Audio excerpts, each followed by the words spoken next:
રમવાના શોખીનો માટે અમદાવાદમાં અયોધ્યાની થીમ પર ધર્મરાજ ગ્રુપ દ્વારા બિગેસ્ટ હોલી ફેસ્ટનું અદ્ભુત આયોજન કરવામાં આવ્યું છે। હોળીનો તહેવાર આવે ત્યારે ગુજરાતીઓમાં તેમજ દેશના દરેક નાગરિકોમાં અનોખો ઉત્સાહ જોવા મળતો હોય છે। આ ઉમંગ 2024ની હોળીમાં અમદાવાદ શહેરમાં બહોળો કરવા માટે ધર્મરાજ ગ્રુપ અયોધ્યા વાલી હોલી આ થીમ પર પ્રથમ વખત મોટા પ્રમાણમાં એક સાથે 10,000ની કેપેસિટી સાથે હોળી રમવાનું આયોજન કરવા માટે જઈ રહ્યું છે। અયોધ્યા વાલી હોલી થીમ પર એક અલગ જ સેટઅપ અયોધ્યા પરનો રહેશે, જ્યાં અયોધ્યા ટેમ્પલ, પોસ્ટર્સ, ફ્લેક્સ વગેરે રહેશે। આ સમગ્ર ઇવેન્ટને જાણીતા ભક્તિ કુબાવત હોસ્ટ કરશે। આ આયોજન ઝોડિયાક વૈષ્ણોદેવી સર્કલ એસજી હાઈવે પાસે 25 માર્ચ સોમવારના રોજ સવારે 9 વાગ્યાથી થવા જઈ રહ્યું છે। અયોધ્યાની નદીઓ હશે, મતલબ એક જે થીમ ઝોન બનેલો હશે, તમને અયોધ્યા ઉપર આખું ફીલ કરાવશે। મંદિર અને અયોધ્યા સિટી, હા, Ayodhya city and Ayodhya temple. So Ram ભગવાન હજી હમણાં જાન્યુઆરી મહિનામાં જ આપણે ઘરે પધાર્યા છે, તો આપણે એના ઉપર જ આખું પ્લાન કરીએ છીએ। ડીજેની થીમમાં પણ ક્યાંક અયોધ્યાનું કંઈક દેખાશે રામની? ડીજેની થીમ છે, એમાં હવે દિવસનો ટાઈમ છે એટલા માટે થઈને બેકડ્રોપમાં આપણે એ વસ્તુ કરી નથી શકતા, પણ અમારું જે બેકડ્રોપ હશે એના બેકએન્ડમાં તમને અયોધ્યા મંદિર જ દેખાશે। જે રીતના બેકડ્રોપ તમે કોઈ બી બેકડ્રોપ જોઈશો, ત્યાં તો અમારો લોગો જોઈશો, તો એમાં બેક સાઈડમાં તમને એ જ વસ્તુ દેખાડશે। આઈડિયા કેવી રીતે આવ્યો અને આયોજન કરવાનું કારણ શું? Rajkot and Dharmraj group organize કરી રહ્યું છે અયોધ્યા વાલી હોલી।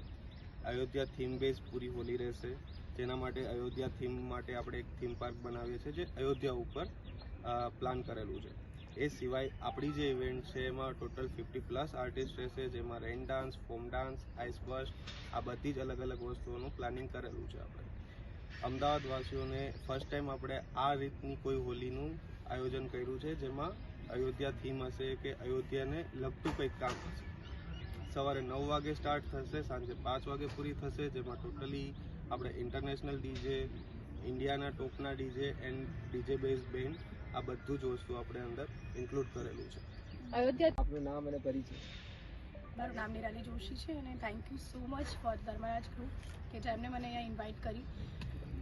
વર્ષોથી જે પરંપરા ચાલતી આવી રહી છે હોળી સેલિબ્રેટ કરવાની, ખાસ કરીને આપણા ગુજરાતની અંદર પ્રથમવાર એક વખત આવી હોળી થવા જઈ રહી છે, જે અયોધ્યાની થીમ ઉપર ડેડિકેટ કરે છે। અને આવો વિચાર આવો ને, એ એક અદ્ભુત વિચાર છે।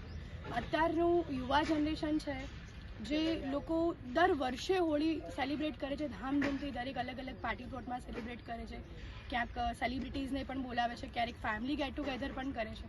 પણ આ વર્ષે મારી સાથે જે લોકો અહીંયા ઉપસ્થિત છે, એક વિચાર આવો ને, એક બહુ મહત્ત્વની વાત છે। હોળી તો આપણે બધા સેલિબ્રેટ કરીએ છીએ અને રંગોનો પણ તહેવાર છે, પણ એક વસ્તુ કે અયોધ્યાની થીમ અને જાન્યુઆરી મહિનાની અંદર હમણાં જ રામ મંદિરનું પ્રાણ પ્રતિષ્ઠા મહોત્સવ હતો અને આપણે ધામધૂમથી એ તહેવારને સેલિબ્રેટ કર્યો છે। આમ તો જ્યારે રામજી ઘરે આવ્યા હતા ત્યારે દિવાળી સેલિબ્રેટ કરવામાં આવે છે, પણ આ વખતે આપણા ગુજરાતની અંદર પ્રથમ વખત ધર્મરાજ ગ્રુપને એક નવો વિચાર આવ્યો કે આપણે અયોધ્યા હોળી કેમ સેલિબ્રેટ ના કરી। તો એક ખૂબ સરસ મજાનો વિચાર છે અને 25મી તારીખે આ ઇવેન્ટ રાખવામાં આવી છે। તો દર્શક મિત્રોને મારી વિનંતી છે કે આપ આવો, પધારો અને ધૂળેટીનો લાભ લો। રંગોનો તહેવાર છે, જિંદગીની અંદર હંમેશા રંગો ભરીને રહો, ખુશ મિજાજ રહો અને ખુશ રહો।